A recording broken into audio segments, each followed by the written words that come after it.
Bonjour, derrière le titre banal de cette vidéo, banal mais calculé pour être plutôt accrocheur, se cache la première partie de mon compte rendu des films du Brussels International Fantastic Film Festival de cette année, donc le BIF 2015. Je vais vous donner mon avis sur tous les films que j'ai vus la première semaine, du moins bon au meilleur, et c'est parti. Robot Overlord est un film de science-fiction anglais qui ne devait pas avoir un bien gros budget. La Terre a été attaquée par des robots de l'espace qui l'ont vite dominée. La plupart des humains ont survécu mais se doivent de suivre une règle bien précise, il est interdit de sortir de chez soi. Il y a aussi des humains collabos qui aident à garder un certain ordre. L'histoire commence vraiment quand un groupe de jeunes détruisent par hasard l'implant qui les espionne en permanence et décident donc de sortir de chez eux. Commençons par ça. Les images synthèses utilisées sont bien meilleures que ce que j'attendais et je donne un point en plus pour le nain robot méga glauque. Chapeau de ce côté-là. Par contre, le scénario est super mal écrit. L'univers n'est pas cohérent, les personnages sont en carton, il n'y a aucun setup pour ce qui arrive et globalement c'est bien con. Honnêtement, je n'ai pas tant détesté le film que ça, mais ça reste un peu qualité Asylum. Zombie Fight Club, de quoi ça parle? Eh bien tout est dans le titre. Enfin, bon, pas tout à fait car la deuxième partie du film est du Fight Club et la première est plus The Raid avec des zombies. Il n'y a pas vraiment d'histoire à proprement parler, d'ailleurs c'est plus un enchaînement de petites scènes drôles ou glauques qui n'ont que peu de lien entre elles. C'est clairement un film gore qui ne se prend pas au sérieux, et heureusement car techniquement ça ne vole pas haut. On sent que le matériel utilisé dans le tournage n'est pas de première qualité, la réalisation et le montage ne sont pas terribles, l'habillage sonore est mal fait, et tout ce qui est créé numériquement est juste affreux. Mais il y a quand même des moments marrants, et certains maquillages sont étonnamment excellents. D'ailleurs la plupart des maquillages de zombies sont assez simples mais donnent plutôt bien au final. Bon, il y a quand même beaucoup d'autres films du genre qui sont beaucoup mieux, d'autant que Zombie Fight Club semble un peu long à un moment. Mais bon, ça n'est pas moi qui empêcherai un réalisateur fou taïwanais de s'amuser à faire ses petits films de zombies à sa sauce. Mexico Barbaro est une anthologie mexicaine, comme le dit le titre. Il y a 8 segments, je crois bien, dont le thème central est la violence, je dirais même le sacrifice moderne.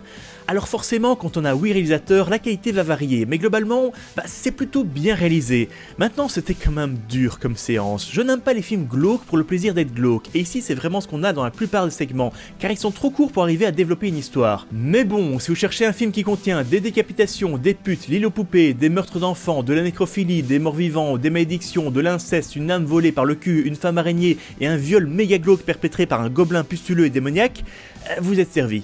Fantascieri di Un Passeggiatore Solitario, et je ne parle pas italien, est un film italien très onirique et pas forcément évident à suivre. Il y a en fait 3 histoires en parallèle qui ont comme point commun un livre étrange. L'histoire principale est celle d'un étudiant qui découvre le livre, mais il y a aussi l'histoire du garçon dans le livre qui est réalisé en pâte à modeler et l'histoire de l'écrivain lui-même. Le plus sympa dans ce film sont les passages en animation, qui font parfois hommage à quelques grands noms du genre. Il y a entre autres une référence directe au Alice de Zunkmayer. Mais même si même si ce film a un côté scénario de Tim Burton réalisé par Terry Gilliam, il est un peu soporifique et, oserais-je dire, masturbatoire. Je suis maintenant quand même curieux de voir le film d'animation adapté de la nouvelle Lovecraft Dagon que le réalisateur a promis de faire. Open Windows est le dernier film avec Elijah Wood et se veut un peu un fenêtre sur cour moderne utilisant les fenêtres d'un ordinateur. Nick, notre héros, est un type banal qui tient un bloc sur son actrice préférée. Il se fait manipuler par un hacker du nom de Nevada qui le pousse à faire des choses que la morale réprouve. La façon dont Nick suit facilement les ordres de Nevada est l'un des points les plus difficiles à avaler du scénario, mais il n'est pas le seul. Il y a des facilités peu crédibles et je dirais simplement, sans spoiler, trop de twists tue le twist. Il faut aussi accepter l'aspect très irréaliste du hacking qui fait un peu penser à Watch Dogs, mais si on arrive à gober tout ça, il y a des bonnes scènes, des effets visuellement intéressants et des moments honorablement stressants. Je ne suis malgré tout pas convaincu par la fin. The Editor est une parodie de Giallo en particulier et de tous les films d'horreur italiens des années 70 en général. Je le comparais à Black Dynamite qui parodiait aussi un genre de film d'exploitation, les Blaxploitation dans son cas. Nous suivons un éditeur de films qui se retrouve mêlé à une série de meurtres bien sanglants. L'histoire est totalement confuse et n'a globalement ni queue ni tête, et c'est fait exprès, car on se retrouve avec un amoncellement de scènes reprises de classiques de ce genre. Mais pour faire une bonne parodie, il faut que le film soit drôle pour le premier venu et hilarant pour les experts qui comprendront toutes les références. Et c'est là où The Editor rate son coup, contrairement à Black Dynamite. Car si on ne s'y connaît pas en film d'horreur italien, c'est foutu. Je ne suis moi-même pas un expert, mais je connais suffisamment les films de Dario Argento et de Lucio Fulci pour avoir reconnu certaines scènes. Moralité, j'ai apprécié ce film car il a quand même ses moments bien drôles et il y a des femmes à poil dans tous les plans, mais je le conseille qu'aux amateurs du genre. La fin du monde approche, du moins c'est le pitch de These Final Hours. Que feriez-vous avec 12 heures à vivre? C'est la question posée dans ce film australien. Nous suivons un seul homme qui commence comme un paumé égoïste et qui suit une quête rédemptrice après avoir sauvé une petite fille. En fait c'est un petit peu un huis clos à ciel ouvert qui rend plutôt pas mal. Les acteurs sont plutôt bons et même si le concept n'est pas exploité à son maximum, les décisions du personnage principal sont intéressantes à suivre. Mais le film reste très prévisible et j'avoue qu'il n'arrive pas à rendre parfaitement l'ambiance mélancolique recherchée. Burying the Ex. Ce film est le dernier Joe Dante, vous savez bien le réalisateur de Gremlins et de Mon cher Hurlement. À la base, le pitch me faisait un peu peur. C'est l'histoire d'un type fan de films d'horreur qui veut rompre avec sa copine, qui est bien chiante. Mais celle-ci se fait écraser par un bus avant. Cependant, à cause de la malédiction d'une statuette de diable, suivez, elle revient en zombie et met tout le monde dans l'embarras. C'est un film sans grande prétention, qui avait probablement un bien faible budget. Il est très old school, et même s'il reste assez lent, les dialogues sont suffisamment drôles pour vous faire tenir jusqu'au bout. Il y a aussi quelques moments que l'on pourrait croire tirés de La mort voici bien, même si Burying the Ex est bien inférieur. Et il ne faut pas non plus chercher trop de logique dans ce film. On dirait vraiment un épisode de la 4ème dimension, enfin The Twilight Zone, adapté en long métrage. En conclusion, c'est un bon film, mais fondamentalement je ne le conseille qu'aux fans de films d'horreur classiques qui pourront reconnaître toutes les références cachées. Rurouni Kenshin, Kyoto Inferno. Le deuxième film tiré du manga Kenshin le Vagabond est dans la continuité du premier. On retrouve à nouveau les mêmes costumes et décors somptueux qui sont un bon compromis entre réalisme et fidélité à l'œuvre d'origine. Les films 2 et 3 retracent l'histoire autour du plus grand méchant du manga, Shishio. Ils sont à nouveau très fidèles, ce qui fera plaisir aux fans, mais je pense qu'ils auraient dû s'éloigner un petit peu plus de l'histoire de base pour se donner un meilleur rythme cinématographique. Ici, on a un peu l'impression que les scènes sont mal connectées entre elles, et ça fait trop de personnages en trop peu de temps. Les combats m'ont moins marqué que dans le premier film, mais quand même quelques excellents duels. Donc je conseille plutôt ce film aux fans, même s'il reste tout à fait accessible à ceux qui ne connaissent rien à Kenshin le Vagabond. Monsters est le dernier film réalisé par Hideo Nakata, le créateur de Ring et Darkwater. Je suis bien content de voir qu'il s'attaque à un autre genre que le cinéma d'épouvante, car il tournait sérieusement en rond. Ce film est un peu un film de super-héros à la japonaise. Le premier des deux personnages principaux que nous rencontrons est un homme sans nom, qui a le pouvoir absolu de contrôler toute personne qu'il voit. C'est le méchant de l'histoire, mais le personnage est très développé et très intéressant. Il vit dans son monde, seul, jusqu'au jour où il rencontre un homme qu'il ne peut pas contrôler. Le concept est simple, mais laisse place à beaucoup de bonnes idées et beaucoup de bonnes scènes.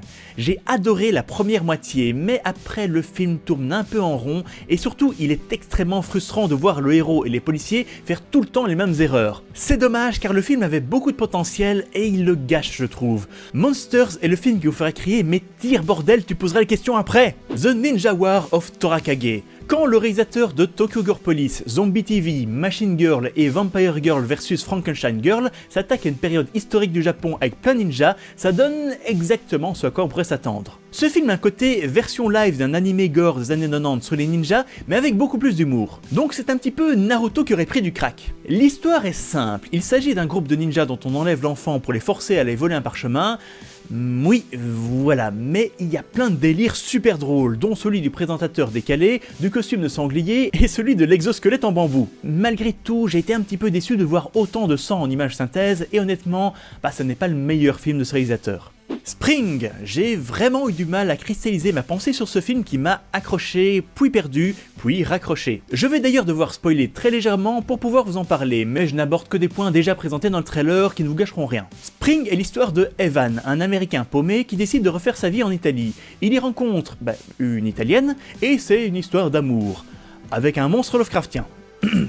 En résumé, c'est juste ça, une histoire d'amour contemplative où la présence du monstre est presque anecdotique. Le film est très lent, très peu de choses se passent, mais tout est là pour une seule et même raison, développer nos deux personnages principaux. Et pour moi ça marche. La mise en scène est très belle, les acteurs sont très naturels et donnent une certaine crédibilité aux personnages, et les quelques scènes de transformation sont vachement bien foutues. Les dialogues sont souvent drôles, et personnellement, je conseille ce film, mais ne vous attendez pas à un scénario très fourni. The Divine Move. Alors ici je ne peux pas être objectif, car j'adore le Go. J'ai fait partie d'un club de Go pendant pas mal d'années, et j'avais le niveau honorable de 7Q. Officiellement, je ne vous parle pas d'un niveau internet qui ne correspond à rien. Mais je m'égare, The Divine Move est le film qui vous fera dire que putain, on ne rigole pas avec le Go en Corée. Tout se déroule autour de jeux clandestins avec des gros paris, et c'est une histoire de vengeance assez classique. On pense toujours à All Boy dans ce genre de cas, ça n'est pas du même niveau, All Boy est quand même bien meilleur, mais j'ai beaucoup aimé The Divine Move. Les personnages sont bien, même s'ils sont un petit peu trop nombreux, les combats plus que correctement chorégraphiés, et il y a un côté film de braquage que j'adore. Le seul vrai défaut est que le tout est parfois un petit peu trop théâtral à mon goût. L'exorciste chinois.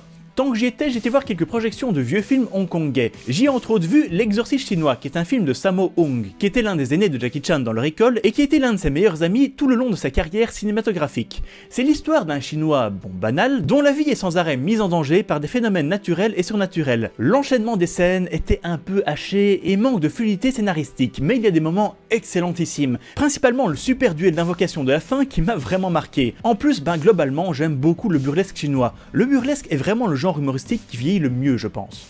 Autre film de Hong Kong, The Young Master est l'un des films qui a rendu Jackie Chan célèbre. Il n'y a pas grand chose à en dire, c'est un film du genre assez classique, si ce n'est que, en fait, c'est l'un des meilleurs que j'ai jamais vu. Bon combat, bonne cascade, le boss de fin maîtrise à mort, et depuis que j'ai lu l'autobiographie de Jackie, ce genre d'histoire a beaucoup plus de sens à mes yeux. Automata, bourré de clins d'œil à Blade Runner et à d'autres classiques de la SF, Automata se veut le nouveau film qui nous fait réfléchir à notre condition d'être humain. Dans un monde post-apocalyptique, nous suivons Jack, joué par Antonio Banderas, qui travaille dans les assurance de robots, c'est pas banal. Ces robots sont dirigés par des lois asimoviennes, est-ce que c'est un mot qui existe? Et notre héros se rend compte que certains robots ont l'air d'ignorer l'une de ces lois. Comme ça a l'air déjà vu et cliché. Et ça l'est en grande partie, mais pas totalement. Cet univers crasseux et rouillé est très bien rendu. Les robots sont excellents, et même si ce film n'introduit rien de vraiment nouveau en science-fiction, il y a des moments très intéressants. Vraiment, j'ai aimé. Turbo Kid, voilà le film qui était probablement le plus attendu par moi-même et mon entourage. Réalisé par 3 Québécois, Turbo Kid est une lettre d'amour aux années 80. L'histoire se déroule dans le futur apocalyptique de 1997, et tout l'attrait du film vient de ce monde ultra rétro. Je n'ose pas imaginer la chasse au trésor qu'a dû représenter la conception des décors, car ils sont extrêmement fournis en jouets et autres objets typiques de l'époque. Notre héros, le Turbo Kid, est un simple garçon qui essaye de survivre entre le manque d'eau et la dictature tyrannique, oui la redondance est intentionnelle, de Zeus, joué par Michael Ironside. Il rencontre aussi une jeune fille étrange qui joue super bien la folle. Étonnamment, au milieu de tout ça, il y a pas mal de scènes ridiculeusement gore, directement tirées du court-métrage Bagman. Bon, ne tournons pas autour du pot, c'était un très bon film, le meilleur film que j'ai vu au bif pour le moment. C'est un film qui vous fera dire qu'il n'y a rien de plus cool qu'un vélo. Mais l'attente est montée tellement haute que je ne peux pas m'empêcher de me sentir un petit peu déçu. Les dialogues et les musiques auraient pu être un poil plus travaillés pour être un petit peu plus mémorables, je trouve. Mais bon, je ne vais pas faire trop le difficile, c'était quand même une très bonne séance, malgré l'étrange froideur du public du bif ce jour-là. Voilà pour les films que j'ai vus la première semaine. Je vous donne rendez-vous dans une semaine pour la deuxième vidéo sur le sujet. Bye bye bye bye.